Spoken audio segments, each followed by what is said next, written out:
Right, well, thanks very much. And we've doubtless covered our costs given the number of people we've got here. 2 seats here, unclaimed. If anyone needs a seat, come forward. There's been a certain elitist willowing during the context of the meeting. A few have gone, but the rest remain. Now, we've got 2 speakers left, Jonathan Bowden and Thomas Lav-Sunik. And I'm Jonathan Bowden. So I'm the penultimate speaker this afternoon. This is the 11th New Right meeting, and before certain events intervened politically in relation to me, I thought I'd speak about my own sort of views and so on, and I shall, but I shall interweave into that a studied and non-biographically specific, in other words non-named, response to some of the things that have gone on in relation to me and their broader importance, because that's what matters. Now, I think ideas are inborn, and you're attracted, if you have any, towards certain systems of thinking and sensibility and response. From a very young age, I was always fascinated about meaning and purpose and philosophy and those elements of religion which impinge on real matters. From very early in life, I was attracted to vitalist, authoritarian and individualist ideas. And in my late teens, I came across Friedrich Nietzsche's writings in the 28-volume Carl Schlechter edition. Now, those ideas predate my interest in them because I was drawn towards them in a particular way. As we look around us in this society now, our people have an absence of belief. They're very technically sophisticated. We still, as a civilization, bestride much of the rest of the world like a sort of empty technological colossus. But if you peer inside as to what we're supposed to believe and account for, and what we think our destiny is individually and as a group, there's a zero, there's a nothingness, there's a blank space for many people. 100 years ago, Christianity was an overarching system in our society. For those who went along with it socially, for those who believed in it in a deep core way, it's now virtually, apart from small minorities, invisible. It's extraordinary how a faith system that can shape a civilization in part from 1.5 millennia to 2 millennia can disappear. Those who say that certain ideas and ideals are impossible should look at what's happened to many of our belief systems. 100 years ago we had an elite. We actually had a government. We really haven't had a government in this country, pretty much, for about 100 years. Not an elite that knows what it wants and understands its mission in life, and that will hand on to people after it, and that comes out of groups that exist before it. We're ruled by, essentially, a commercial elite. Not an intellectual elite, or a military elite, or even a political one, but a commercial profit and loss one. And things have slid to such a degree now that if asked, what does it mean to be British? Probably about 8 million of our people would say posh and becks. That's what it means for many people, inundated to the tube, and it's vapid nonsense. Now, there are many complicated reasons why much of what Western and white people used to believe in have gone down in the last century. Nietzsche prophesied that the collapse of Christianity for many people, even though he welcomed it personally, would be a disaster for them. Why so? Because it gave a structure and a meaning and an identity. A death without a context beyond it has no meaning. It's meat before you. I believe that we're hardwired for belief, philosophical and religious. That we have to have it as a species and as a group. Look at the number of people who go completely to pieces when there is nothing outside and beyond them to live for beyond instantaneous things right in front of them. In France they teach philosophy from the age of 6. For the last couple of 100 years in the Anglo-Saxon and Anglophone world, there's been a hostility to theory, there's been a hostility to abstraction, there's been a complete reaction against a thinker called Thomas Hobbes, who in many ways prefigures many events on the continent in the last century, many centuries before. We had an extremely violent and convulsive political and dynastic revolution during the Cromwellian interregnum, And since then it could appear that we've had a quiescence in this society. Yes, we've had radical movements, but the last major political movement to occur was the forming of a party by the trade unions in 1900, which grew into the Labour Party out of the Labour Representation Committee. But the idea that nothing can ever happen in Britain and that we're asleep is false. English life is often depoliticised, yes, but culturally English life has always been quite vital, quite violent underneath the surface, quite emotional. In our Renaissance, which is really the Elizabethan period, we were renowned all over Europe for being vital, for being scientifically oriented, for having our minds completely open towards the future. We were regarded as an aggressive and a powerful group that was coming of age. We created the greatest interconnected set of theatre that the world has seen at that time, since the Greeks. We have lost our dynamism as a people, mentally and in every other way. Our people are still quite strong when it comes to the fist and a bit of pushing and shoving. But what's up here is lacking. A thug is not a soldier, and a soldier is not a warrior. And it's the strength which exists up here, which is the thing that we have to cultivate. I believe that strength comes from belief in things which are philosophically grounded and appear real to you. One response that a critic would give to what I've just said, mentally speaking, is that it's so individualised now, and so broken down, and everybody sort of makes it up as they go along. That's called heuristic thinking, technically. And if everyone does make it up as they go along, how will you ever have an organic culture again? But I think this is to misunderstand Western society and Western thought. When Blair says, when he used to be Premier until a couple of months ago, when Blair said that tolerance and equality and forbearance and humanism are our virtues, he is talking about and turning against us a tiny strand of our own civility, which is part of our nature. English and British people often don't like to impose their ideas on others, often will avoid conflict until it becomes actively necessary. Many of these characteristics have been turned on us and used against us. There's also a subtext to this country in the last 400 to 500 years, in a lot of our Puritans and our obsessives and our fanatics and our extremists went abroad to found the United States. That's where our Puritans went. Now, many of them were Gradgrind, and the New Model Army banned Shakespeare in Newcastle and flogged actors who dared to perform it. This is England's greatest writer, of course.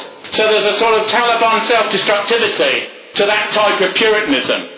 But we could do with an element, if not of Puritanism, then of asceticism, of belief, and of asking foundational questions about what life is about. To me, this is what right-wing politics is really about. The issues that people campaign on at the level of the street are not incidentals. They are the expression of what's happened when you are ruled by liberal ideas. We've been ruled by liberal ideas for many centuries, but in the most acute form in the last 50 years. Liberal ideas say that men and women are the same and are interchangeable, that war is morally bad, that all races are the same and should all live together, that a population that just exists in a country is just a zone, is just an economic area, that everything's based on rationalism and materialism and is purely a calculation of economic self-interest. Now there will be millions of our people who say, what is this chap talking about? This is all abstraction. Go out there in the street and you see the example of a society that's based on these sorts of ideas. Everybody is mouthing somebody else's ideas. Even Brown and Blair and the others.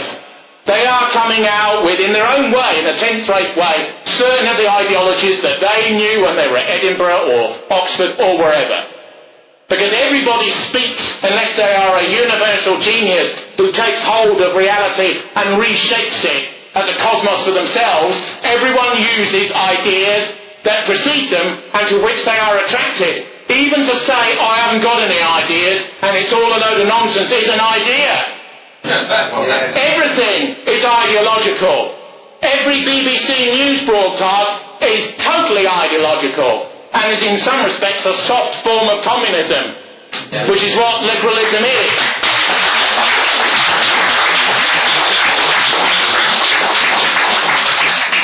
speaker today is a man called Thomas Lacinic, and in his book, Homo Americanus, which is about the American role in the world, and of course America is the model for much of the development that's going on in every continent and in every group on earth. America is the model.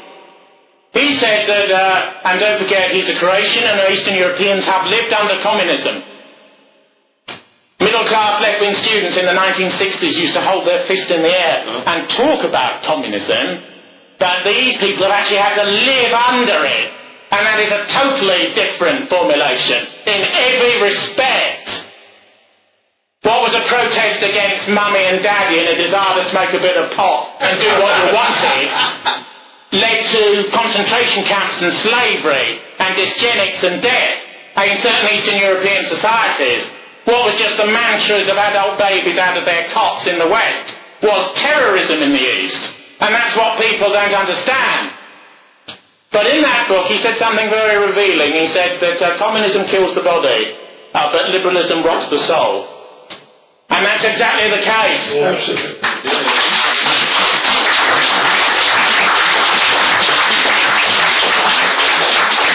We face a situation in the West where paradoxically, spiritually, we're in a far worse state than the people who lived under communism. And this is one of the great ironies, because amongst its manias and the rest of it, communism froze things. It froze things glacially for 50 years in many respects. And much of the decay, the voluntarist decay, much of which we've imposed on ourselves because of ideas that successive generations of our leaders have adopted from themselves and from others, didn't occur to the same degree in the East. The idea of self-denigration, that patriotism's the worst evil on earth, that patriotism's one stop from genocide, that your worst group is always, your own group's always the worst group. This hasn't been institutionalised and internalised quite to the same degree. It's perverse that peace and plenty can produce more decadence and decay than hardline Puritanism, artistic Philistinism, queuing and terror. But that's what's happened. And in the East, of course, they now have the dilemma of westernisation, and that's joining us, because these are universal processes, and they won't stop at the boundary between the old East and West Germany. I was born in 1962. At the beginning of the 20th century, this country ruled large stretches of the world. We're still relatively a normatively powerful country. The statistics say we're between the 4th and the 20th most significant country on earth. But you also know, on all sorts of registers as you look around, that we don't believe in anything anymore, that we're in chaos, that a large number of our people are miseducated to the degree they hardly even know who they are, that patriotism, although it still exists in the blood and the bone and in the consciousness of many people, has been partially indoctrinated out of many, that people look behind them before they make an incorrect remark, even if they're in the wood. Even if they're by themselves, they still look around, because all these things are mental, they're in the mind. 5% of all groups rule their own groups, but 80% always conform to the ruling ideology. If somebody says he's a demon, you know, he's in one of those far-right parties, he's in the National Front. That's what they always say, because that's the generic term amongst apolitical people for all right-wing groups. Even though the BNP is by far the biggest group and has had by far the greatest degree of electoral success, it's all the NF, really. And the mass attitude towards all this is it's dangerous and threatening. It's being a Catholic under high Protestantism. It's something that's a threat. And the masses are like this. And they always have been. In Eastern Europe, the present regimes would have you to believe that the dissidents were loved. I tell you as a fact that under Soviet tyranny, if you saw Sharansky, if you saw Sakharov, if you saw one of these people walking towards you, you thought, oh my God. And you did everything to pretend that he was an unperson, that he didn't exist, that you weren't in the street with him because there could be a man in a watchtower watching you.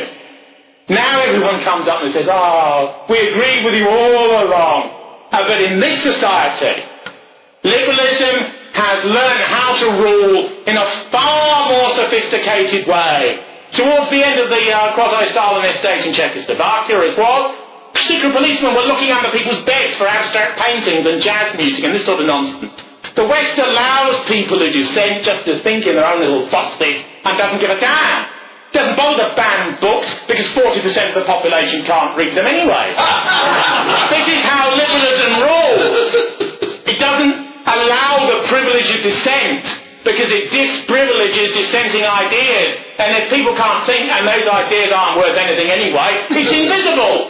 Yes. And therefore you don't even need to quote-unquote persecute. You can put economic pressure on people. So you've got a choice to be sort of decanted from bourgeois life if you are manifesting in public certain types of opinion. That's one of the pressures that's put on people.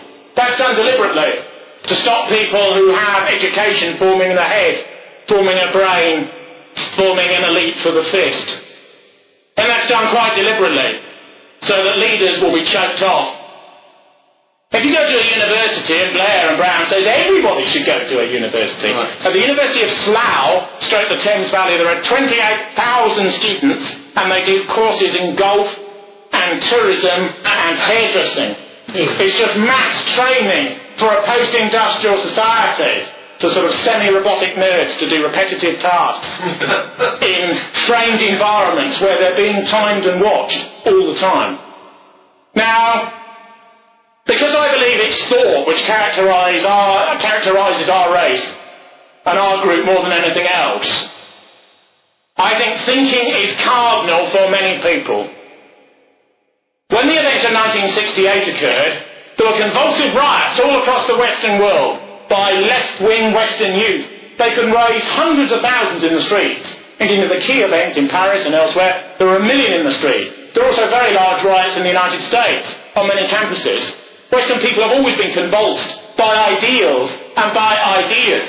The idea that it's all in the past, that Fukuyama said that the world has ended, that history has ended, and then 9/11 happened. History never ends, and things go on and repeat themselves and come back again, at times even more violently than before.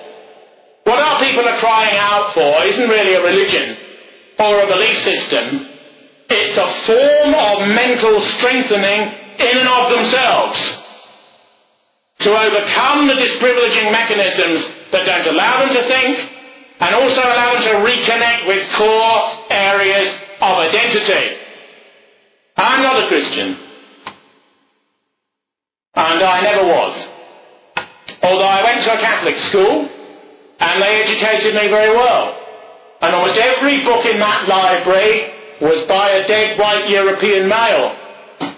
And almost everything that one learned culturally, from the rather sort of gory, sort of Grunewald-type crucifixion as you went in, to the Dali on the wall, you know, the reverse crucifixion seen in a reverse perspective from above, that was next to the assembly point, and to everything else, everything was European. And that's why people become Catholics. Do you notice many parents become interested when their child's about 10? Yeah. And that's because they want to get them into these schools. Why do they want to get them into these schools? Because they retained a structure and a discipline, and you don't leave when you're 16 and you don't even know what your name is, you can't read or write, you speak like a Jamaican gangster, you have no respect for what you are and who you become and what you could become. Now we hear a lot about youth crime, and we hear a lot about the uncontrollability of many people in our society. They're not controlled because there's no control up here. One of the cardinal weaknesses of the contemporary West is the feminization of all areas of life. Masculinity is a sacred thing, and yet it's been demonized and disprivileged in the Western world, regarded as just an excuse for brutality. Masculinity is about self-control. It's about respect and power that's ventilated when it's necessary to use it. The only way in which you would cure many of the problems that presently exist with elements of lumpen and criminality at all levels of life is to reintroduce national service with maximum harshness in the initial period.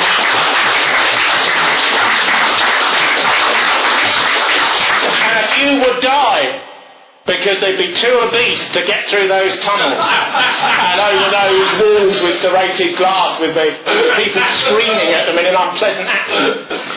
But you would need to do that, and the reason isn't physical, the reason's psychological. Some of our Marines cried when the Revolutionary Guard in the Gulf took their iPods off them. This is how we've declined. This is the Green Berets. These are the Royal Marines. The Revolutionary Guard in Iran, the Quds Brigade, which is the elite brigade, which reports directly to the Supreme Leader, Ayatollah Khamenei, couldn't believe it when they saw this sort of thing. The post-imperial British truly have a tremble in the lip. But these things in the end are cultural and philosophical and psychological. Now, our civilization has had many religions and many dispensations of thought. But one of the things that we have forgotten is that open-mindedness to the future and respect for evidence does not mean woolliness and an absence of certitude in what we are. There was a thinker who existed 2,500 years ago called Heraclitus. And my type of thinking is his linear descendant. He's a pre-Socratic, he's a sophist. He begins right at the beginning of Western thought, when we actually write down what we think. He wrote a book on nature, which Aristotle glossed, and which survives in fragments. What did he believe? He believed that everything is a form of energy. The fire, we would call it energy today. That it exists in all forms of organic and inorganic matter. That thought and the sentience of nature is what we are. Nature has become sentient in us, which means we must incarnate natural law as a principle of being. It's called becoming in my philosophy. The right, even if you don't want to use that term, stands for nature and for that which is given. What does that mean? It means conflict is natural and good. It means domination is natural and good. It means that what you have to do in order to survive is natural and good. It means that we should not begin every sentence by apologising for our past or apologising for who we are.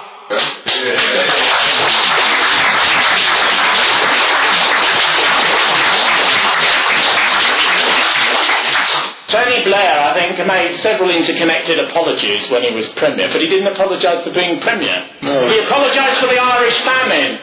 Oh, I've got Irish blood, but, I'm not interested in apologies for the Irish famine. He apologised for the Shoah. He apologised for slavery.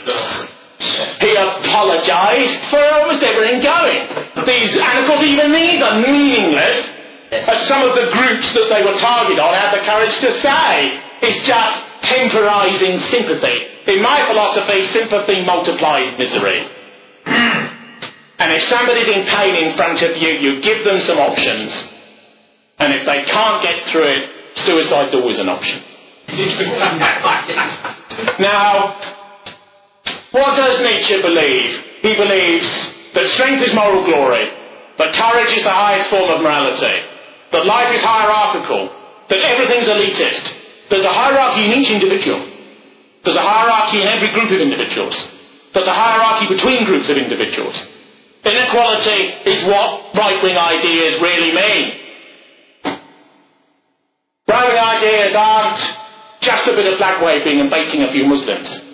Right-wing ideas are spiritually about inequality. The left loves equality. It believes we're all the same and we must be treated the same.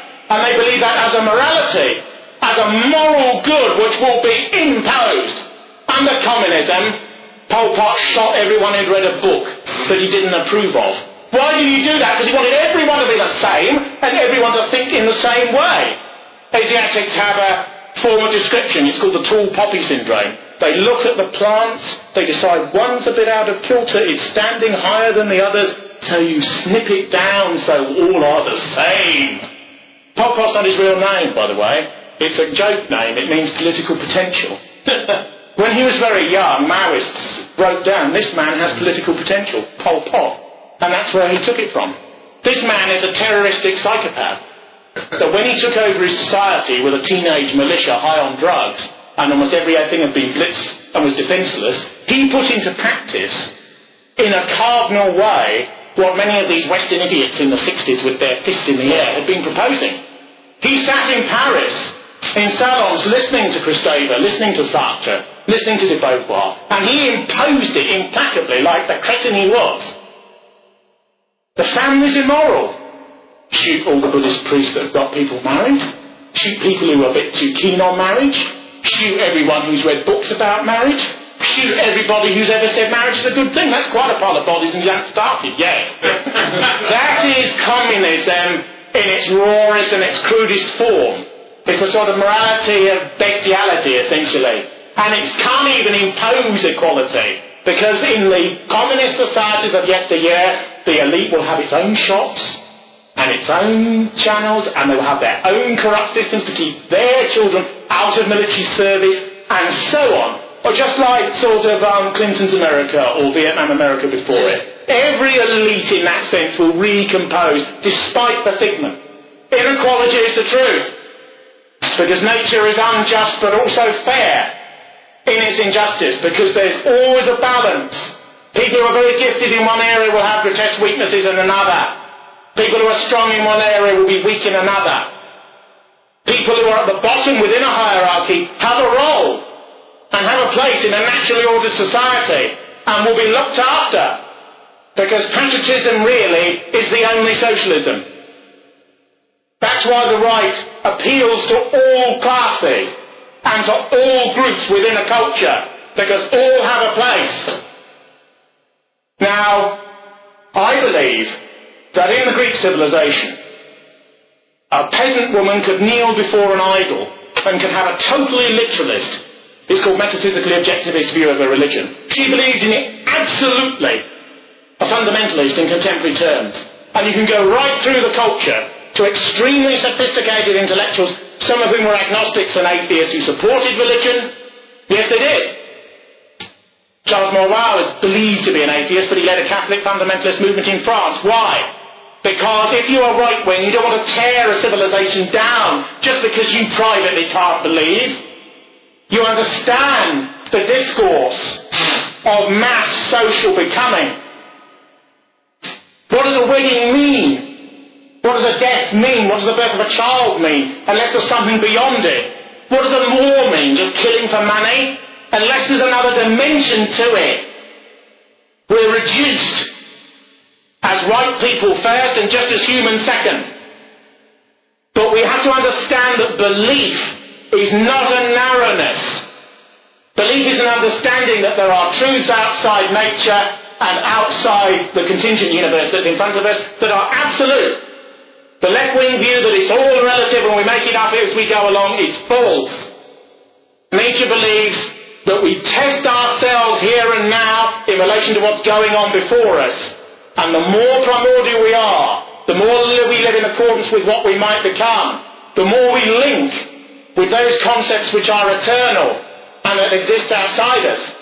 So what appears with half an eye closed to be an atheistic, a secular and a modern system, if you switch around and look at it from another perspective, is actually a form for traditional ideas of the most radical, the most far-reaching, the most reactionary, and the most archaic and primordial sort to come back from the past. What the New Right as a conception on the continent in the last 40 years has been is the reworking of certain ideas, including certain ideas associated with fascism. And they're reworking so that they come back into modernity, where we are now. If you look at mass and popular culture, the heroic is still alive. It's still alive in junk films, in comic books, in forms that, cultural studies aside, intellectuals disprivilege. Why is the heroic treated at that level? Because liberalism can't deal with the heroic. It doesn't have a space for it in its ideology, so it decants it. Nothing can be destroyed. Liberals think that they've destroyed the ideas in this room, but they haven't. They've just displaced them into other areas, and they find new ways to come up, and new syntheses that emerge. Much of popular culture involves the celebration of men, iconographically in films and so on, who are authoritarian, who are hierarchical, who are elitist, How many cinema posters have you seen with a man alone with a gun staring into the distance? It's the primordial American myth. These are men who think, quote-unquote, fascistically, and they fight against fascism. They fight against authoritarian ideas of what the West once was and can be. This is always the trick, that they will use the ideology of the Marine Corps to fight for a liberal, a humanist, and a democratic purpose. That's the trick. In every film, in every television program, in every comic, in every simple novel, in everything that the masses consume that isn't purely about sex or sport, the heroic is there. And they always fight for liberal causes, and their enemies are always grinning Japanese generals or Nazis, used again and again and again as a stereotype of a stereotype of a stereotype, to impose the idea that that which is core, primal, Indo-European is morally wrong.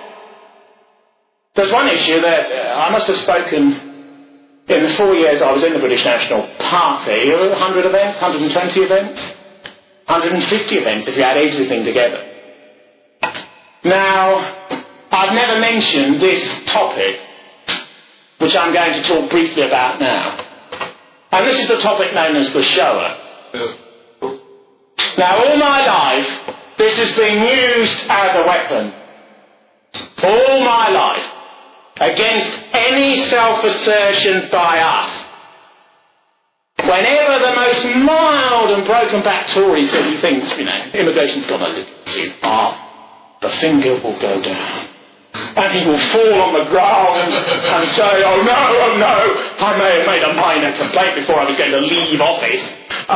But no, don't drag me in that particular direction. And of course, what this is many of the people who use this as a weapon don't give a damn either way. It's a weapon they can use. And it shuts people up instantaneously. And it does so because it impinges at quite a deep level on what white and European people think about morality.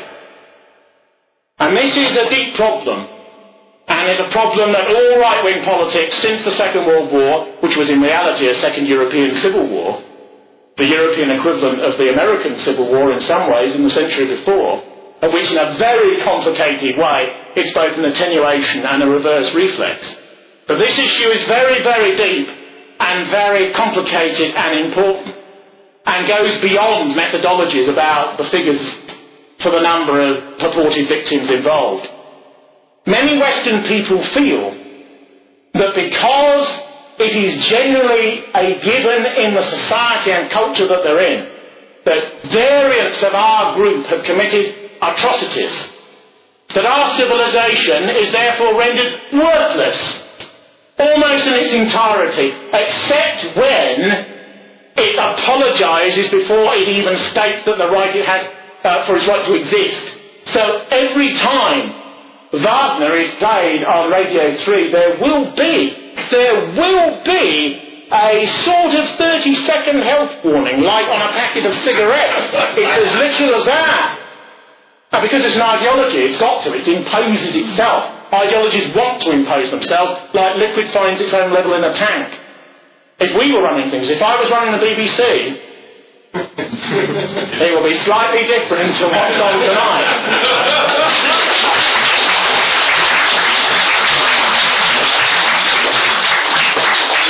Some people working at the BBC at the moment would hang themselves in their studios at the thought. But there's a degree to which the issue of the shower is very cardinal, because it has caused intergenerational hatred, particularly in Germany and elsewhere. It has caused a degree of self-hatred amongst our people, something that de Benoit, the French new right theoretician from France, talks about a great deal. And this is the worst type of denigration, because denigration that comes from without is rain that bounces off and can be withstood. You can put it up an umbrella and get rid of it. But that which comes from inside is much more corrosive, much more deconstructive, much more disabling. And one of the reasons why this issue, as if this is the only event of brigandage that has ever occurred, but nevertheless, relativism deep down isn't enough. When the IRA committed an atrocity, they say, never mind ours, look at the British, look at the loyalists. And people say, well, what about this that you've done? They say, no, look at what they've done. Deep down philosophically, that's not good enough. The problem we have is if you are very Christian or post-Christian in immorality, where there's a total dualism of good and evil, and if you think and have been indoctrinated at school from a very early age that our group has committed some monstrous evil, you are dwarfed, to invent a word. You are semi-humiliated from the start. When you begin to assert yourself, you suddenly begin to remember, oh, I need to apologise before I do. And that's not just a sort of strange intellectual concept. Millions do that all the time. They say, I'm not this, but. They say, I don't want to make an extremist remark, but. They say, well, I don't really wish to get into the area of self-assertion, but. And the reason for all of that garbage is because of this shadow, or those that relate to it in the background. And if you knock down one, another would emerge. Every black group in the United States wants a Holocaust museum about slavery in their own cities. That's the next thing. And they say to a congressman, we want our museum. Well, if you want our votes, you're going to get us our museum. It's as straight as that. Each group claims status for strength through victimhood. That's what we face. I can be strong because I've suffered, and I'm going to get back because I've been weak in the past. And my strength is revenge, and I'm morally entitled. And lots of our people think we were the primary and primordial and dominant group on earth for quite a long time. And now we're losing it in almost every area. Otto Spengler wrote Decline of the West after the Great War, which of course was a dysgenic war, which had a considerably destructive impact upon Western rulership at every level. But as you look around, you sense the decline, and if you have a decline and you have a desire to assert yourself to arrest the decline, and you have to apologise to yourself about even having the idea of assertion to arrest decline, you're not going to get anywhere, are you? No. And that's what this weapon is. Now, my view is the following. I'm technically a pagan. And pagans believe that creation and destruction go together. That love is fury. That whatever occurred, and whatever occurs, we don't have to apologise. We step over what exists. There's a concept in my philosophy which is called self-overbecoming, where you take things which exist at a lower level that you feel uncomfortable with, and you sublimate them, you throw them forward, you ventilate them. You take that which you don't like and you transmute it alchemically, psychologically and intellectually, and you change it. And you step forward and say no to past humiliations, to past indoctrination and degradation of the German people, who are cardinal to the European identity, both because of their cultural and linguistic specificity, and also because of the fact that they're at the heart of the European continent. If they have to apologise every day of the week for being what they are, our group as a whole can never assert itself. And my view is that when this is viewed as an issue, there are relativist dodges, there are things you can say. The deputy chairman of the party that I was in was asked about the show on a Channel 4 programme. And he said, well, which show are you referring to? Are you talking about the communist holocausts, many of which were inspired by Jewish ideas? Silence. Very radical statement for a contemporary BNP leader. Silence. Silence. But of course, that's a clever answer, and it's a political answer, and it's a relativist answer. But my view is, I would say, we've overcome all of these effects. And we will stride on to new forms of glory. New forms of that which is implacable. We can rebuild cities again. Every German city was completely destroyed. It was like Grozny and Chechnya now. Nothing at all. I have a friend of mine who's a well-known right-wing intellectual who's almost 80 now. His name is Bill Hopkins. After the war, he served in Hamburg. And during the summer in about 1948, when he was in the RAF, he said all the British troops used to go often outside the city because the stench was so bad. Because of all the bodies under the buildings. that hadn't been reached and hadn't been dragged out or hadn't been put into lime pit. But everything has been rebuilt. Because everything can be rebuilt and built beyond what even existed in the past. So if somebody says to you, you're descended from brigands, which is in a sense, individually, what that sort of contrary ideology is, you say, well, I'm not going to bother about diggers and who did what to whom. I've overcome that. Oh, well, I don't like the sound of that. That's a bit illiberal. And I'd say, you just say, liberalism is moral syphilis. And I'm stepping over it. Well, I don't like the sound of that. You sound like a bit of a fascist to me. And I'd say, there's nothing wrong with fascism. Nothing wrong with fascism at all. Everyone now adopts a reverse semiotic and runs against what they actually think in order to convince people who don't agree with them anyway. Because democracy, and I'm not a Democrat. I'm not a Democrat. When I supported the challenge in the party that I used to be in, I did it for various reasons, but to encourage greater democracy wasn't necessarily one of them. For various reasons.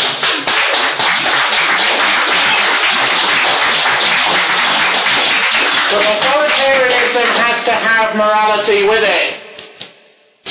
Those who make an absolute claim and who don't live up to the nature of that claim or don't even begin to live up to the nature of it can't advocate authority. Mosley, for example, was regarded as above the movements that he led.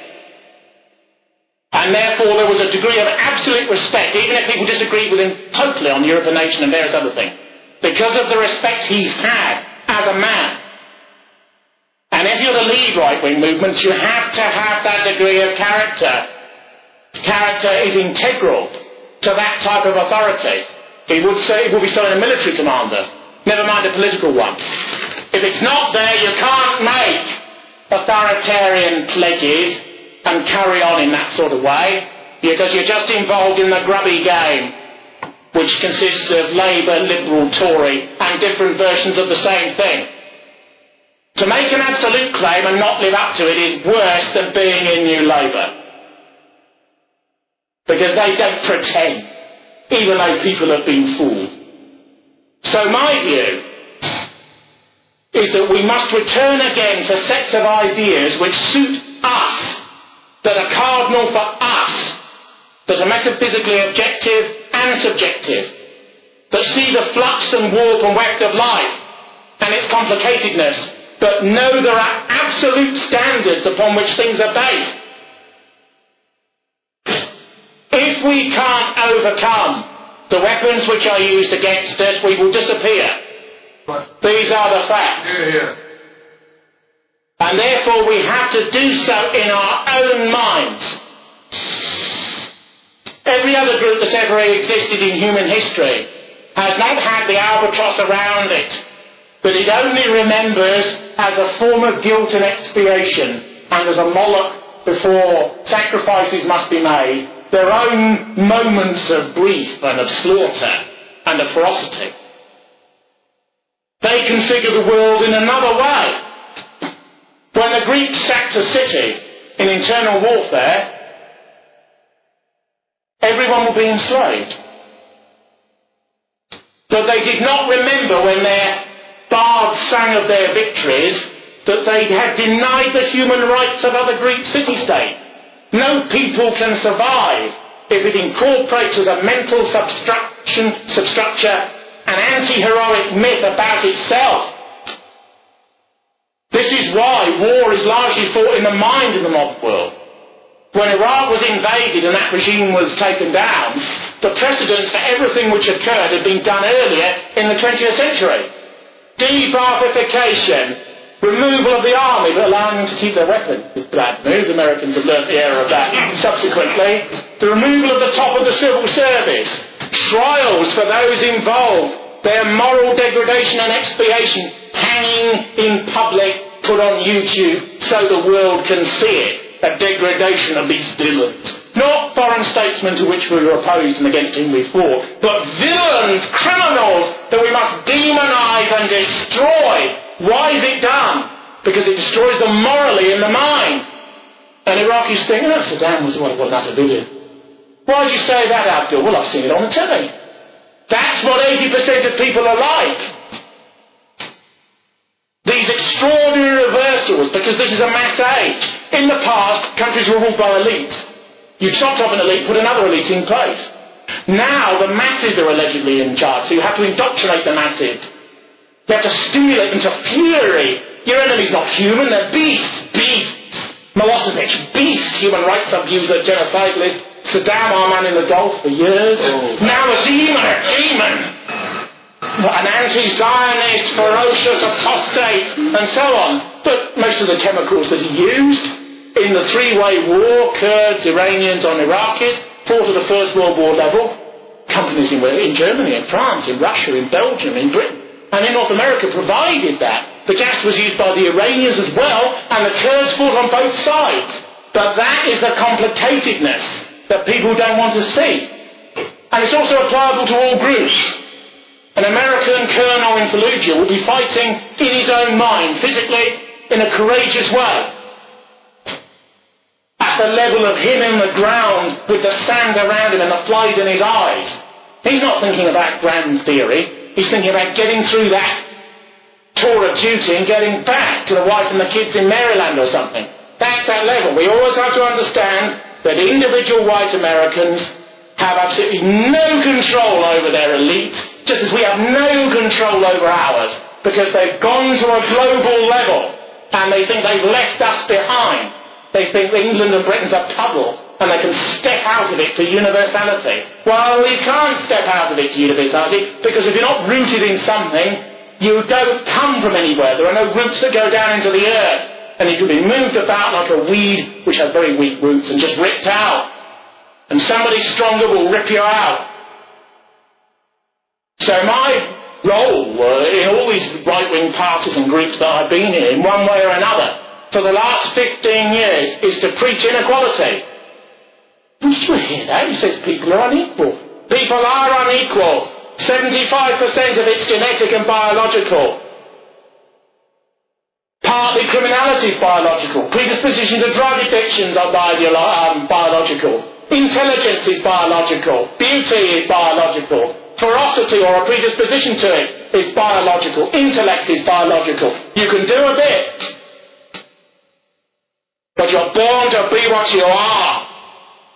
And we should celebrate what we were born to be, because we have created 90% of value in modernity. I am a modernist in many ways, because I believe we created a modern world that has been taken away from what it could have been. The modern and that which preceded it are not necessarily in complete opposition. If people with our sorts of values ruled modernity, everything about this society would be at one level the same and in every other respect completely different. People would still drive, contemporary cars, there'd still be jets, and there'd still be supercomputers and so on. But the texture and the nature of life would be different in every respect. How so? Firstly, cultures would be monoethnic. Secondly, there would be a respect for the past glories of our civilization. Thirdly, we would not preface every attempt to be strong by saying, I'm sorry for what we have done. We're not sorry!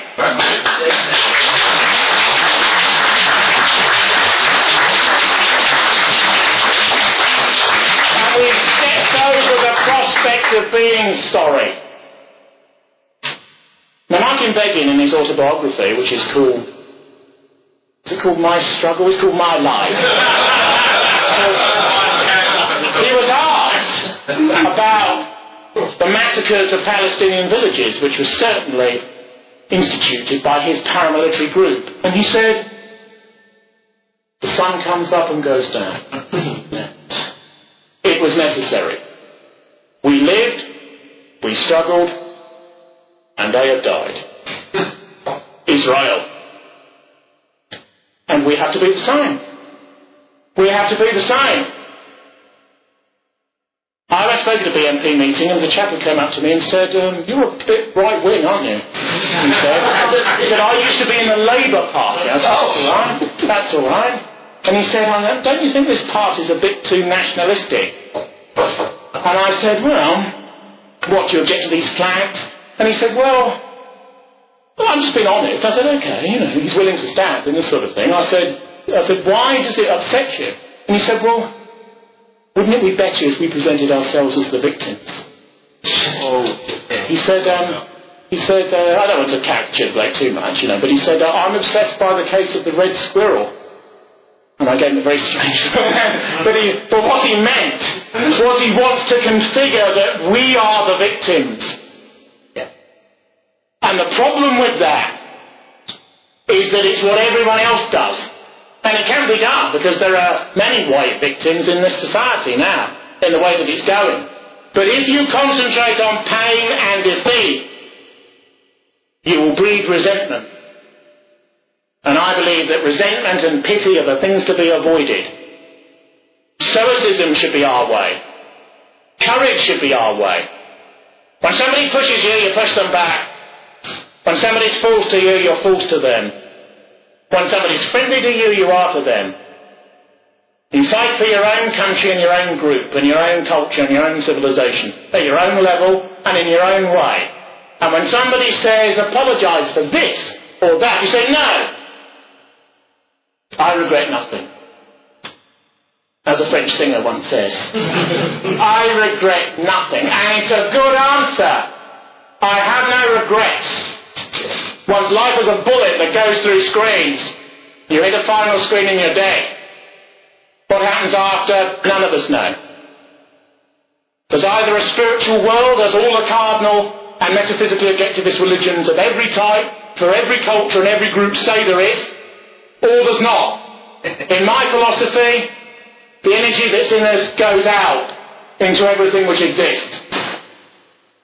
But there is an end after the end, but it's not finite or conscious. That's what I think. That's why I believe in cremation. Because I believe in fire. And the glory of fire. I remember when my mother was cremated. If anyone's ever been to a cremation, there's a bit of ghastly simpering and this sort of thing. And they have a curtain because they don't want you to see the fire. Because it's a furnace. An absolute furnace. And I said to the vicar, I said, "Look, I'll even give you some money. I want to see the fire." And he went, "Pardon?"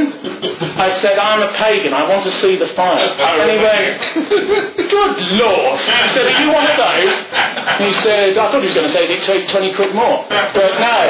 And I was allowed to stand and hear the coffin as it went in.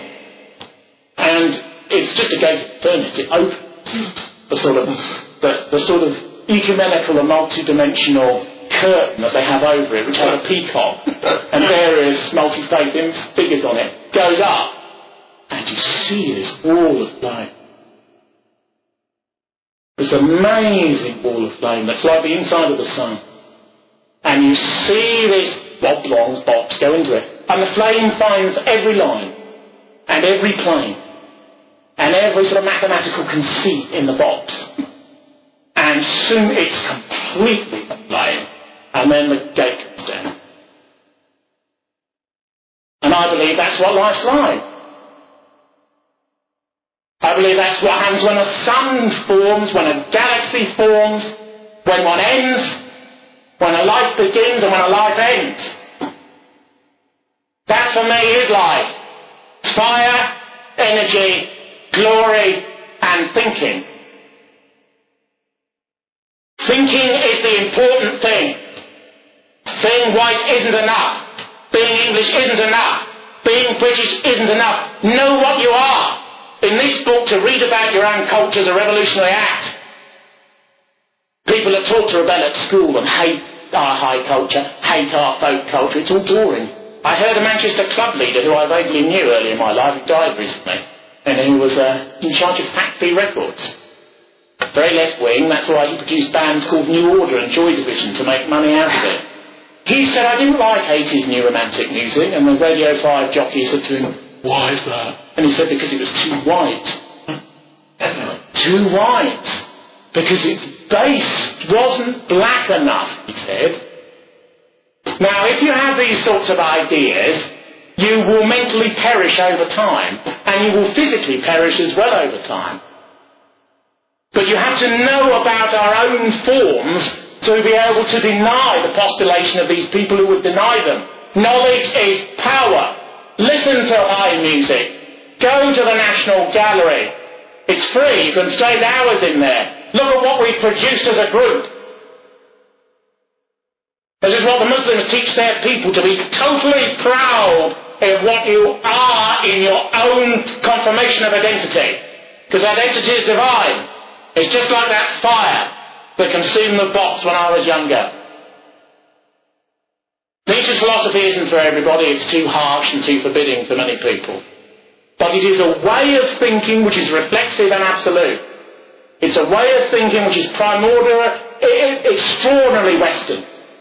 It's a way of thinking that enables people to be religious in the sense of the sacredness of life, but also to be open to fact and to evidence and to science. It combines those things that lead to glory and express themselves through tenderness and ferocity. I urge all white people in this era to look into the mirror and to ask themselves, what do you know about what you are? And if you don't know enough, put your hand on that mirror and move towards greater knowledge of what you can become. We're all going to die. And make use of that time which remains. Greatness is in the mind and in the fist. The glory of our type is not behind us. We can be great again. But the first thing that we have to do is to say, I walk towards the tunnel and I'm on my own and I'm not afraid and I have no regrets. Thank you very much.